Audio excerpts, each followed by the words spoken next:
Welcome once again to our Covenant Sunday. It's a Covenant Sunday for August, and this time our Covenant Sunday falls in between two big feast days of our Mother and Queen. The first one we celebrated about a week ago. It was the Assumption of the Blessed Mother into heaven, and the one that we will celebrate tomorrow is the Queenship of the Blessed Mother.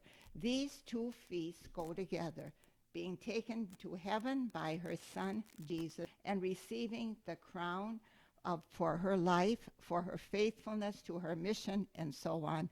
They belong together. The church sequenced them very much.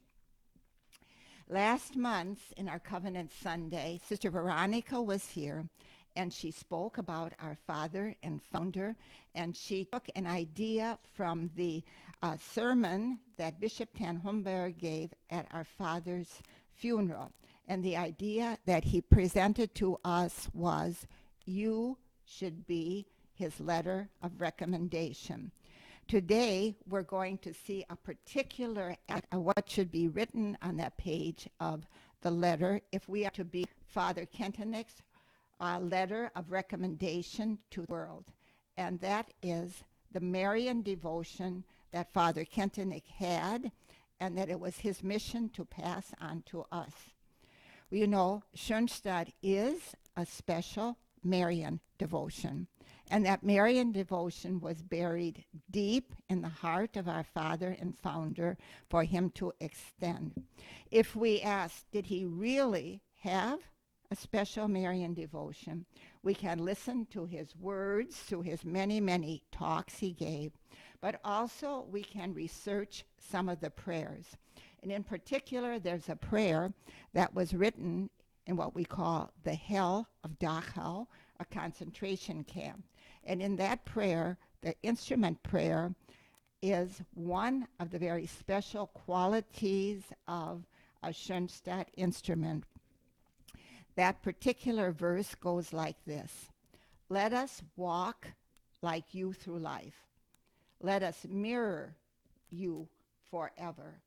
Strong and noble, meek and mild, peace and love be our endeavor. Walk in us through our world, make it ready for the Lord. That prayer points specific virtues of the Blessed Mother, but also our task to carry those virtues into the world, that we carry on her mission in this 21st century of bringing Jesus to the world. In addition to this prayer that Father wrote, he often in his talks quoted the beginning of chapter 12 in the book of Revelation. And that beginning goes like this: a great sign appeared in the sky. A woman clothed with the sun. Under her feet was the moon, and on her head a crown of 12 stars. Now that's very symbolic and poetic language. The sun that's referred to here, and the church teaches us this, is God's life, sanctifying grace. And we know the angel, when the angel came to Mary, said, "Hail Mary, full of grace." So in reality, the angel was saying, "Hail Mary, full of God's life." And that life, sanctifying grace, is the same grace that you and I received when we were baptized. The grace of being a child of God. And now Mary, our role model, shows us how to live out this childhood in God and to be focused on the Father. So the sun in the verse is God's life in us. The moon, if we look at the moon in nature, it's changing. It goes from a new moon to gradually coming to a full moon, and then from a full moon, gradually going back to a new moon. And so Mary stands above this, which means she was committed what she decided to do, she carried out. And the outstanding sign for that is the crown upon her head. And actually, that is the reason, the deepest reason, why we can refer to our mother as mother, because of her vocation with Jesus. In Schoenstatt, we look to her very carefully as queen because of the fact of her dignity as the mother of God, her carrying out this mission, and now her continued mission that she includes us in. In regard to looking at Mary today, we're going to look into a sermon that Father Kentenich gave to the people at St. Michael's Parish on August 19th, 1962. So it was before the queenship of Mary. And what Father does is he spoke to these ordinary people in the pew about our covenant prayer, our little covenant prayer, my queen, my mother. And Father begins by telling, first of all, the history of this prayer. Originally, this prayer was composed by Father Tsuchi. When he was a little boy, 10 years old, his mother died. And of course, he was very sad and very lonely, but he also knew that he needed a mother. So he decided, since his biological mother was in heaven, he wouldn't forget her, but he would choose the mother of Jesus in a special way to be his mother. And so he composed this prayer and he wrote the prayer. But he didn't write it with ordinary ink. He took his own blood and wrote the words, my queen, my mother. And then all that followed. This priest lived to be very old. He grew up and when he became a priest, and he always kept his dedication. But at the end of his life, he said he owed everything to the Blessed Mother. She had truly been his mother and queen. She had preserved him from ever committing a serious sin. So what tells us about him was what he wrote, he cooperated with. He gave himself totally.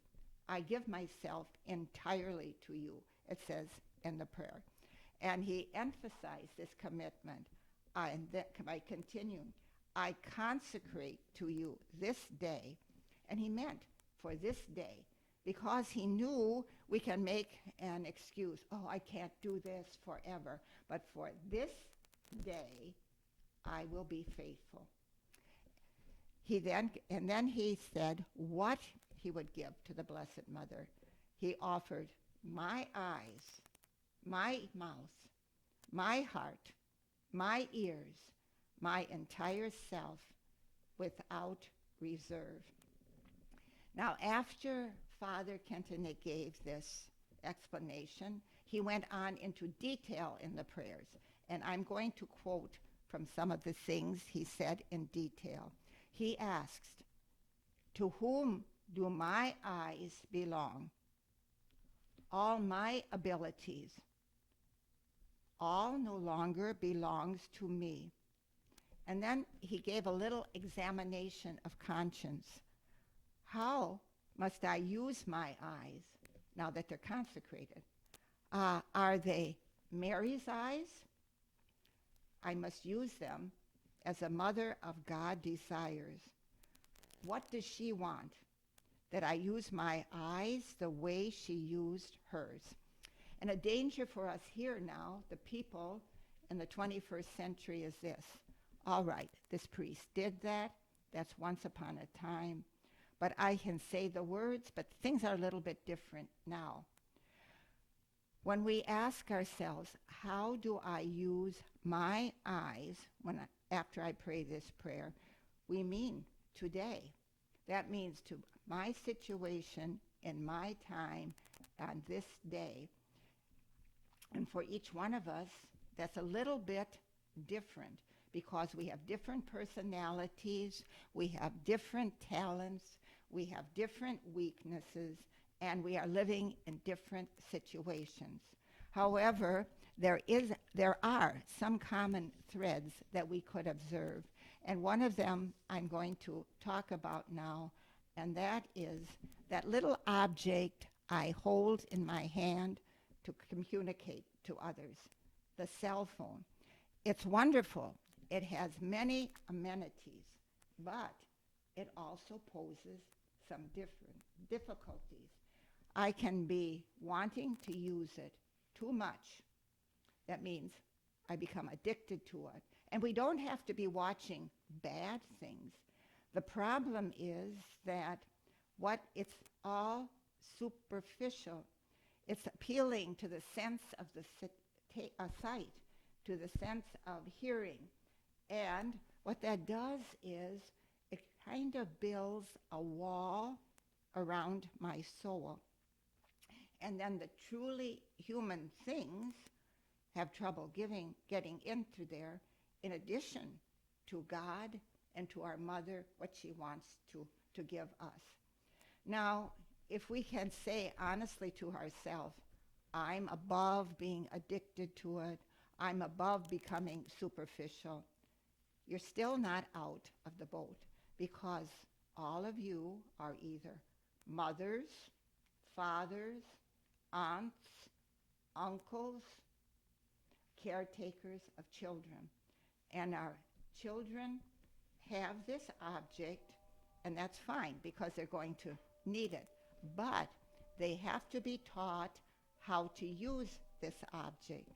And that's our task, to help them to understand and how to use it.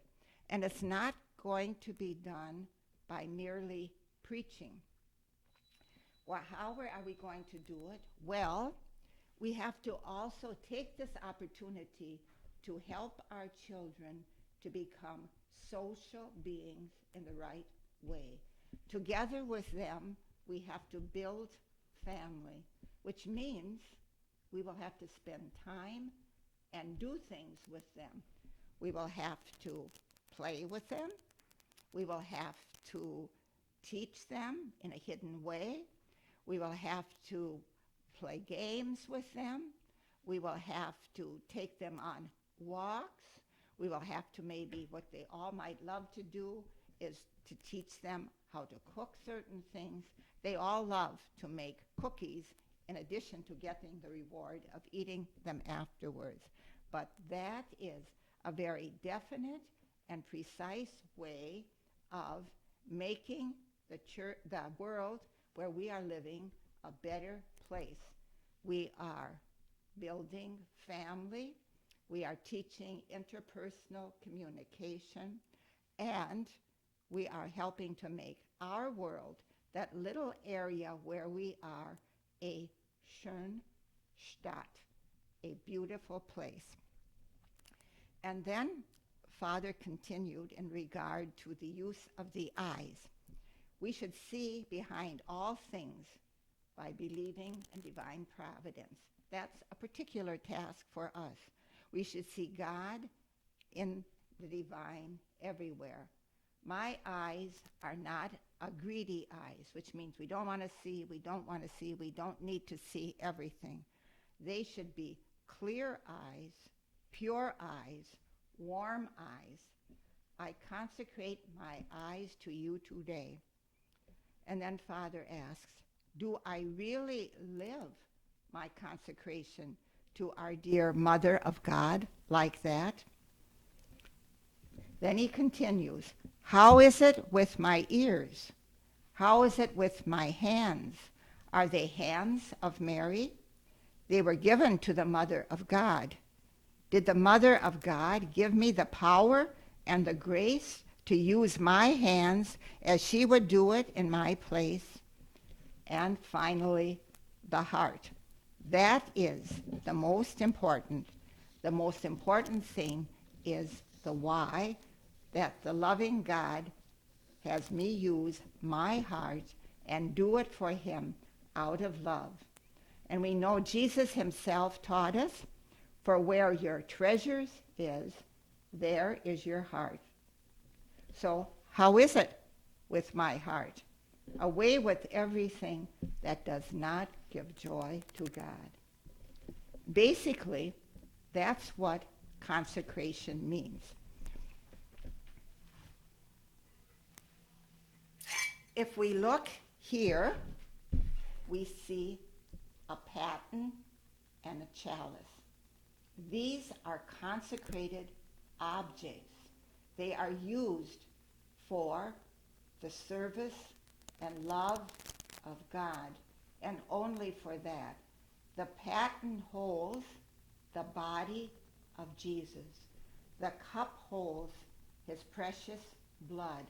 They are used in the holy sacrifice of the Mass.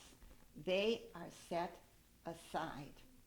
Now, it's our task to take our being set aside because we have become children of God, because we have made our covenant of love, to see that we too live a special life of consecration. Consecration means being set aside.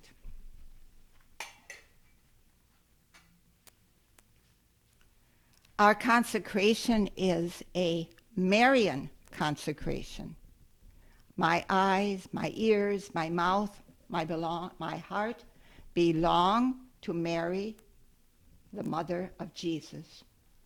And our consecration is a Schoenstatt Marian consecration. Our dedication consists in all for the capital of grace, to allow the Mother Thrice Admirable to work effectively through the shrine, so that the world is more and more enabled to become a Schoenstatt, a beautiful place. And that is what we mentioned in our prayer from Dachau. Let us walk like you through life. Let us make it ready for the Lord. Then Father continued with this. He said, devout listeners, do we understand what it means, consecration to the Mother of God? We have consecrated ourselves. We have prayed the little prayer, my Queen, my Mother. Did we do so correctly? Do we live our consecration? Did we love our consecration? I think that we should now practice it again with one another. We should also ask the Mother of God to open up to us the deep meaning and content of this consecration. She should mediate the strength for us to be consecrated laypersons, consecrated couples, consecrated children, consecrated girls, consecrated boys. Yes, and this in a world that is secularized, in a world that has totally lost and cut off consecration with the supernatural world. We almost want to say, dreams are 10 for a penny. Who dares to live like this in the other world, to interpret the words of the apostles like this? Seek what is above. To interpret the words, your citizenship must be in heaven. And then our Father and Founder continued, let us now pray the consecration. And this is what we will also do.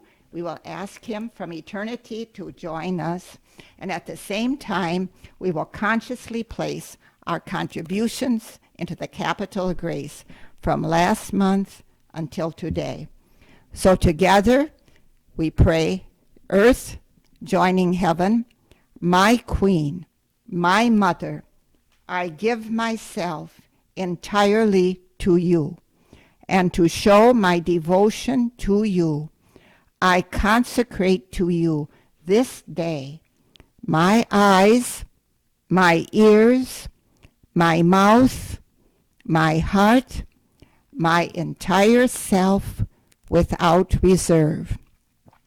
As I am your own my good mother, guard me and defend me as your property and possession. Amen.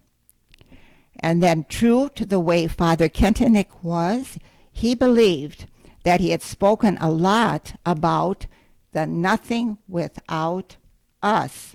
So he concludes with nothing without you, meaning our covenant partner, the Blessed Mother. And so Father says, because I am your own, what does that mean? The Mother of God has accepted me. She is responsible for me.